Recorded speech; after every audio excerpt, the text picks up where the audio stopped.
победу. Очередную досрочную победу. И при этом он деклассирует крайне опасного, очень неудобного и в высшей степени неуступчивого соперника. Таким образом, расчищая себе путь к полновесному титулу чемпиона мира. Ну, пока еще по версии WBO, да, посмотрим. Что будет дальше, но сейчас это серьезнейшая заявка. И, кстати, да, вот видите, ну, Хоган, он действительно, он раскручивал бой, потому что он по жизни весьма добродушный, весьма культурный, еще раз скажем, человек, и он все сделал правильно для раскрутки боя. Опять же, он попытался этот бой провести так, как мог, и так сделать так, чтобы Тимофею было максимально неудобно. На старте где-то так и было. Дальше план был реализован, мне кажется, вот на 100%, потому что, опять же, вот эти удары по корпусу, они сказали свое веское слово. Это точно.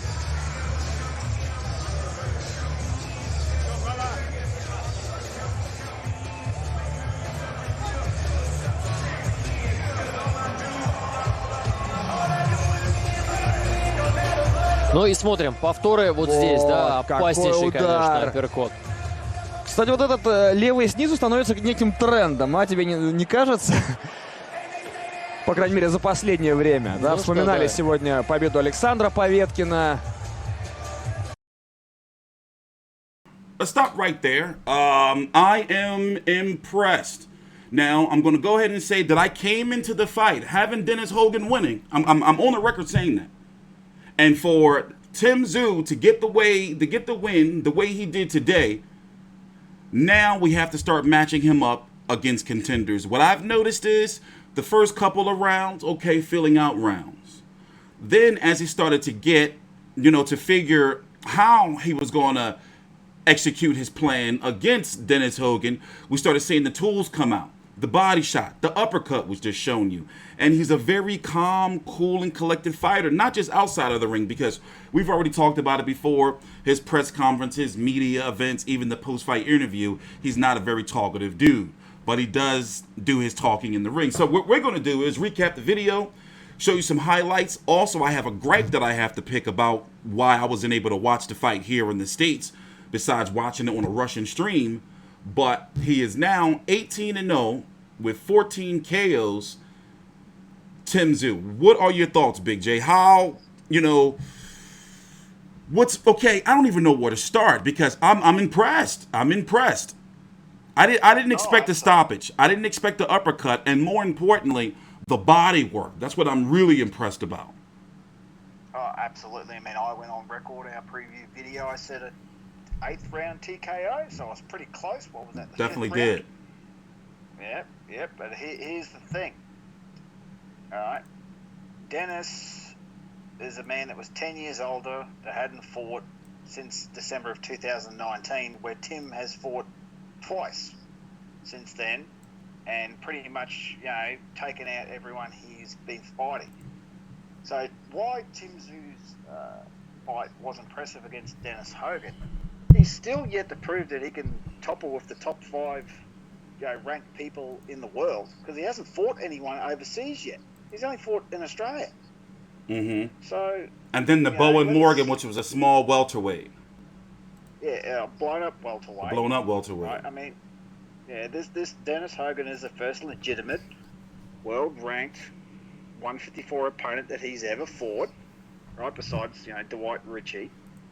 How would he go against a Tony Harrison, a J. Rock Williams, a Liam Smith, which he's mentioned at least 3 or 4 times in the last week over the press conferences that he's looking at Liam Smith, Jared Swift-Hurd, Brian Castano, Charlo. How would he go against those sort of guys? Because in the first 2 rounds, he looked amateurish. Dennis Hogan had it all over him. He was outboxing him. He was out moving him. He wasn't being able to pick his punches. So, once Tim gets his groove in, sure, he's pretty hard to stop. And he's a very powerful. His power's getting better every single time, but he's definitely ready for the world stage. But there's a big difference between being a world title contender and being a world title winner. So here's the question.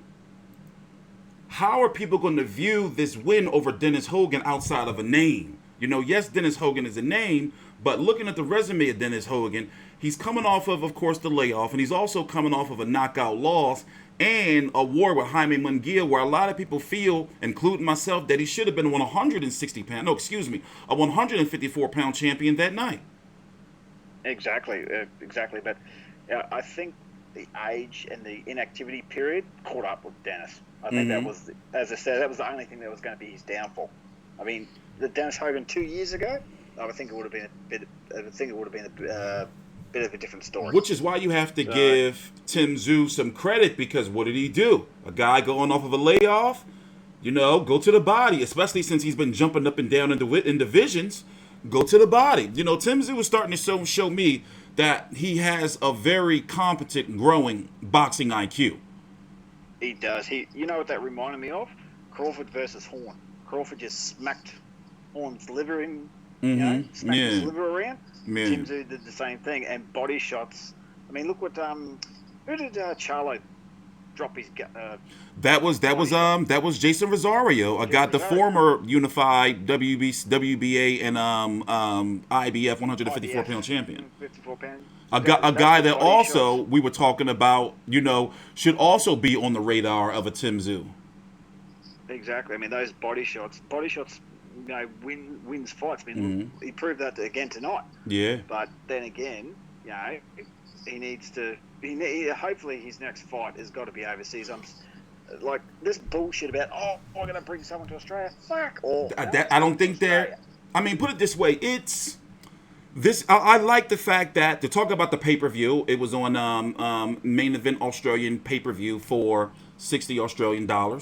And KO Sports TV, an online streaming service that shows pay-per-views. Over here in the States, me, along with other media, for several now main event pay-per-view fights, we have not had access to watch them unless it's on the Russian broadcast. How does this help the fighters in the day of digital? And when you have fighters from Australia like a Tszyu, and they want to fight American fighters and possibly come over here to the States, it's our job to promote them as media. So we should have access to buy the. I can't even buy. I was told yesterday that, and this is a true story, I can't buy the fight. I can't use my card to buy a main event. I understand it's a whole bunch of mumbo jumbo, but that's something that has to be addressed, because we media here, we're putting in the time, starting our days 2 o'clock. I'm already up early anyway, but a lot of us wake up 2 o'clock in the morning. We are really interested in these fights to talk about it, because Tszyu is the #1 ranked WBO 154-pound fighter in the world. How is he not broadcast, especially in a fight of this magnitude? So politics aside, they need to fix that. Something's got to be done. They do. But as I said many times before, he doesn't have affiliation with any PBC American top American broad. That's his biggest problem. Yeah. That's his biggest problem. Yes, he's got the Russians. Yes, he's got Australia. I thought India showed the Horn Zoo fight. He's got a lot of connections overseas, but he doesn't have the two big ones. He doesn't have the UK, and he doesn't have the States. What he needs was it's looking unfortunate, for his team. They may look at it like that, but they're going to need They're going to need a co-promoter. They're going to need somebody like a Eddie Hearn or a Matchroom. And don't be surprised. Don't be surprised if they're not looking, especially Matchroom. Eddie Hearn is very aggressive. Don't be surprised if they're watching, but when that comes along, in order for them to get that TV deal or the global TV deal, then, he's going to need a global promoter. They're going to need it, to get that, because he's got to be seen on TV, especially at the status that he's at right now. So what we're going to do is we're going to take a little jump cut, listen to his post-fight interview, and I'm sorry for those who are going to have to listen. You'll be able to hear it clearly, but you're going to hear the Russian commentators talking over it as well. And then what we're going to do is we're going to talk about what's going to be next for Tszyu. Jump cut, we'll be right back. Ladies and gentlemen, official time, 2 minutes and 29 seconds of round number 5. This bout ending due to a red corner retirement. The victory in favor of your winner, still undefeated. Да, не знающий поражений Тимофей Тszyu сохраняет пояс чемпиона WBO Global, с чем мы его, конечно же, категорически поздравляем. За сим будем с вами прощаться. Смотрите далее на Матч ТВ, программа «Все на матч». И Константин Тszyu подведет итоги этого противостояния. Мы его заочно поздравляем. Ну а для вас работали Роман Гришин и Роман Мазуров. Как обычно, друзья, болейте боями и побеждайте красиво. That was a better performance again. Is that the best as far as you're concerned that you've been? Look, the caliber of my opponent, Dennis Hogan, two-time world title challenger, and to get him out in quicker than Charlo, I think that's not a bad achievement. Going through the fight, you had the adversity of this cut. It's a pretty nasty one. Did that impact you at all? No, because I knew that I was going to take him to the deep. Let's stop it right there before we finish. I usually don't stop and interrupt during the post-fight interviews, but I had walked away for a little minute. When did the cut happen? It was a clash of heads? Yeah, clash of heads round 2 or 3. Gotcha. 2 So, or 3. Yeah, right. clash of heads, yeah. All right, back. As I said before, I was going to take him to the deeper rounds and let him sink. You know, it just. Тимофей сейчас говорит о том, что как раз был план затянуть соперника в более поздние раунды, ну и дальше наращивать прессинг, наращивать преимущество. Ну, кстати, да, аплодисментами, тем не менее, провожает Денниса Хогана, хоть и пудели ему. Ну что, ты пробивал по корпусу Хорна, сейчас пробивал также и Хогана. Такое ощущение, что ты душу все вынимаешь из соперника своими ударами.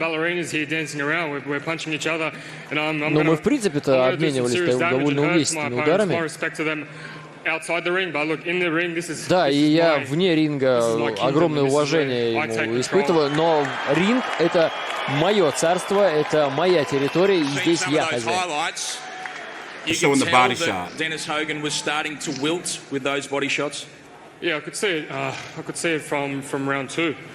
Я думал, да, раунда со второго, что его уже, в общем-то, мои удары начнут беспокоить. Ну, я его, да, немножко подготовил к этому, разогрел. Ну да, либо плыви, либо утони, да, в общем-то, это то, что я, с каким настроем я выходил на этот поединок. Да, ну, в общем-то, ну, я поплыл. И выплыл.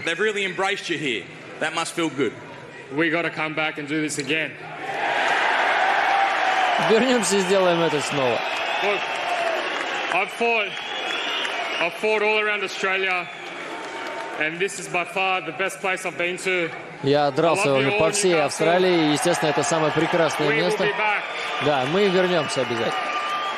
Мне кажется, таким уже интересным трендом становится от Тимофея Tszyu вот такие яркие фразы после своих боев.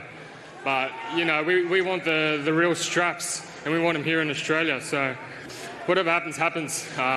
Что бы ни случилось, пускай... Да, мы хотим настоящий полновесный титул.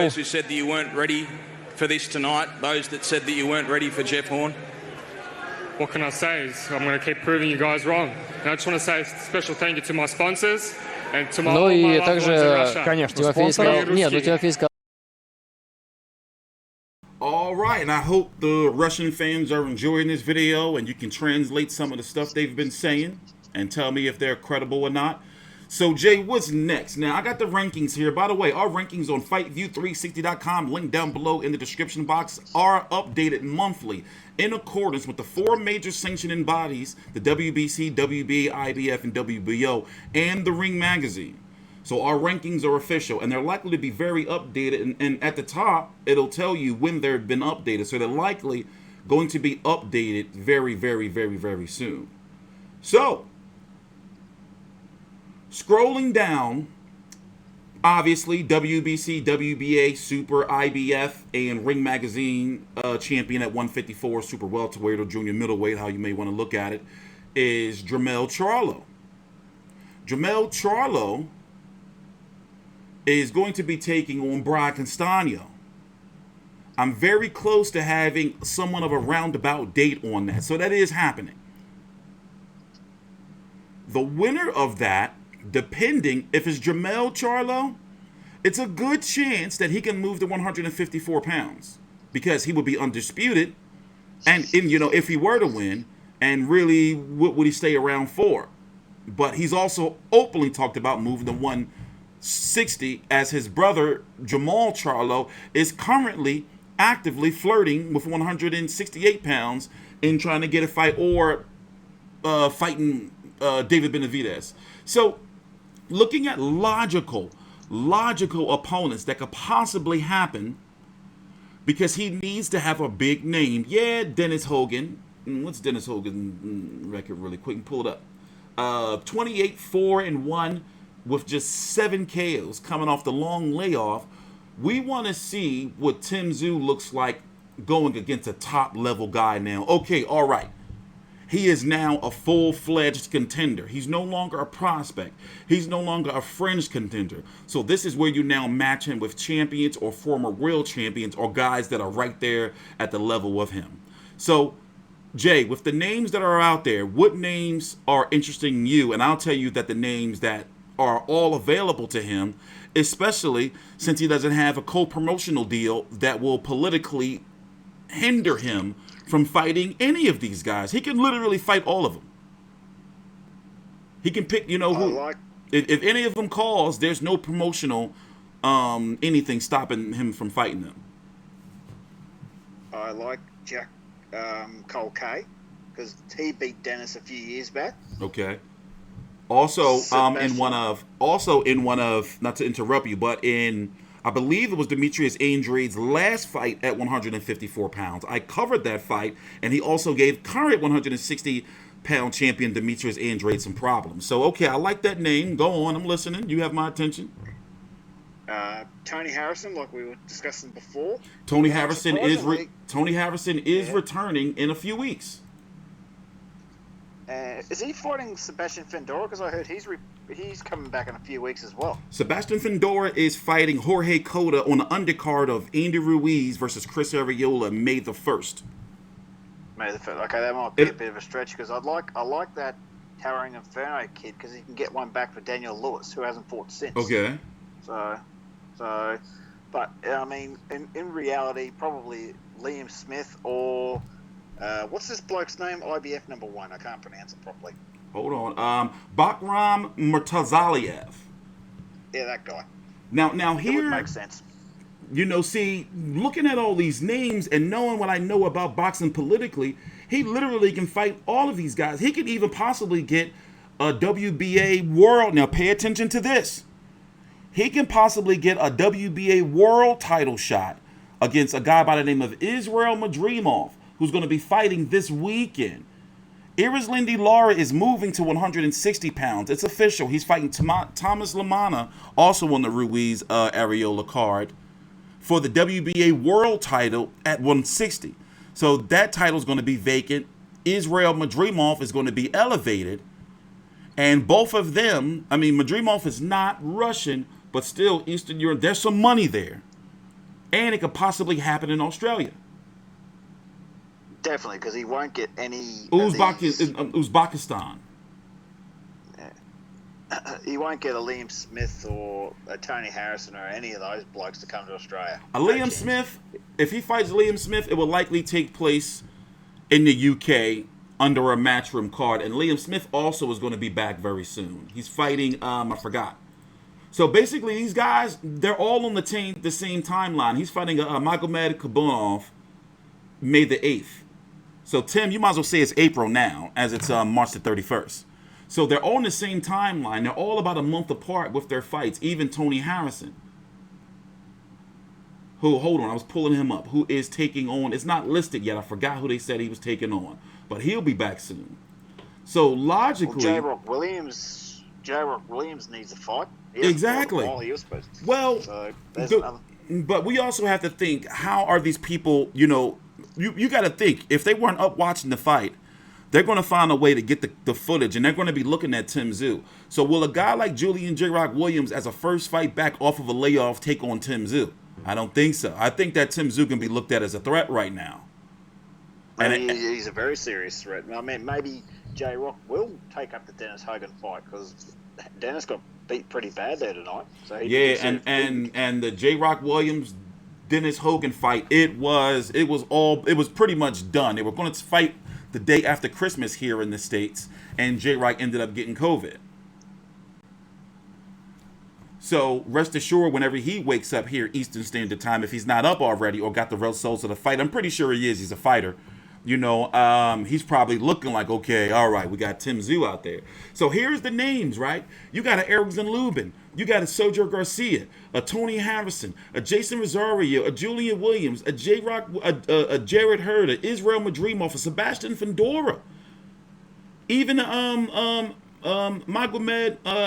Kabanov. And the guy who had fought this last weekend, who had won, who was it, Chris Congo? You got Anthony Fowler. So right now, his next fight needs to be one of those guys, and they're all going to be if he fights any of those guys, it would still be bigger outside of the Congo fight. It would be even bigger than his fight with Dennis Hogan. So that's the route they need to go. So even though we are running late, but this is someone also to close out the video we have to bring up, Michael Zarafa. Not going to happen. Michael Zarafa has shot his chances with Tim Tszyu to shit. You got to explain why. That's controversial, bro. Well, we all know that Zarafa took on Mundine. Tim Tszyu wasn't the least bit impressed with it, as most people weren't. And Tim Tszyu, why would he fight Mick Zarafa to risk what he's got? Because Mick Zarafa would be a dangerous fight for Tim Tszyu. Very. When he's first in line for a world title fight. Yeah. I mean, let's not beat around the bush. Mick Zarafa is a dangerous fight for Tim Tszyu. Even though Tim Tszyu looked incredible in there tonight, Mick Zarafa would give him a lot of problems. Because of the power. He's a bigger fighter. He's got the power and the experience. And the speed. He's a lot faster. Speed, yeah, he is. He's a lot faster. Mick Zarafa's a problem. Tim's punches you can see coming from a week away. They're just, you see him coming. Yeah, but he's poised and he's telegraphed. So, even though you can see him coming, he's still very educated with it. He's very educated. But Mick's a middleweight anyway. So Mick's trying to go after a world title at middleweight. Yeah. So he's going his own path. Well, he's going his own path. And as I predicted, remember I said that Monday in Curse, my prediction is that Zarafa will lose his next fight. The curse, yeah. The curse. Don't forget about that. I predict that Mick will lose his next fight. The next couple of months is going to be interesting. I'm guessing when should we expect Tszyu back with the football season and all kind of everything going on? I'm guessing sometime September, October, November, December will be too late. August. He normally fights every 4 months, so that would be August. But it might be a little delayed because as fighters, get higher up, negotiations with bigger name fighters become, they take longer and longer. Well, that's exactly right. So probably 6 months because he's not going to fight another blown up. He can't. Busy. He can't. It'll shoot his credibility to shit. And they're going to try to make sure that it's a final eliminator. He could be ordered to fight Liam Smith. I'm surprised he hasn't been already. Nah, because Brian Castano, they had to clear that up first. Remember? Oh yeah, okay. Well, that's got to be coming very soon. I mean, it's not Tim Tszyu's fault that he hasn't been ordered to fight. It's not. So that's why it's a good chance that the WBO would likely order the winner of that fight to fight an immediate mandatory, which would be the winner of Tim Tszyu or whoever they order. So because they don't like holding up their belt and also holding up their sanctioning fees. But I'm starting to look at Madrimov, man, because that would be a world title fight. Mm-hmm. And he had some issues with the guy he was fighting before when he shouldn't have. I was on a Zoom call with him. I talked to him personally. Well, if a world title comes his way, Tim Tszyu will take it. I dare say his team wouldn't knock it back. You guys should watch that story. Pay attention to Israel Madrimov. Expect for him to be elevated soon to be a full champion. That's the first thing to look out for. And if any boxing media, we need to start getting on to talk about, Tim Tszyu and see if anybody over there has been looking at Madrimov, because that's right there a title that they'll have a better chance getting a whole lot sooner. Put it this way, Tim Tszyu can fight for a title shot against Madrimov sometime later on this year. That can be his next fight. Yeah, But the WBO, he would have to wait to No be chance. ordered. It would be a while. Like we talked about it. It would probably be 12 months minimum. yeah. And damn, yeah, we're in April. So yeah, like we talked about. So sometime like around this time next year? He's not going to wait that long. Yeah. Because he'll be in a situation like Dylan White. You ain't gonna never Exactly. you better get that belt when you can. That shot when you can. Don't be waiting, especially when you got a champion who one of them's going to be undisputed. You got to get in line, you know? Exactly. So, all right, man. Well, let's wrap this up. As soon as we get some more news on anything about Timmons or even who he's even sniffing a fight with, we're definitely going to be on it, because right now he is somebody to talk about in boxing. He is there now in regards to, okay, is this guy going to be a world champion one day? And right now, I'm watching. It'll happen. We're looking, but against who? Against who? So this is T-Street Controversy and Big J with FightView360.com. Shout out to Tim Soul Taker. Okay, one last thing. What do you like? Soul Taker, Tim Soul Taker Zoo, or Tim the Soul Taker Zoo? No. Tim Soul Taker. I like Soul Taker better. I don't want the thigh. Yeah. He's not Mark Calloway. He just needs Soul Taker. Yeah, there you go. The Soul Taker. Yeah. Soul Taker. All right. This is T-Street Controversy and Big J. Please subscribe.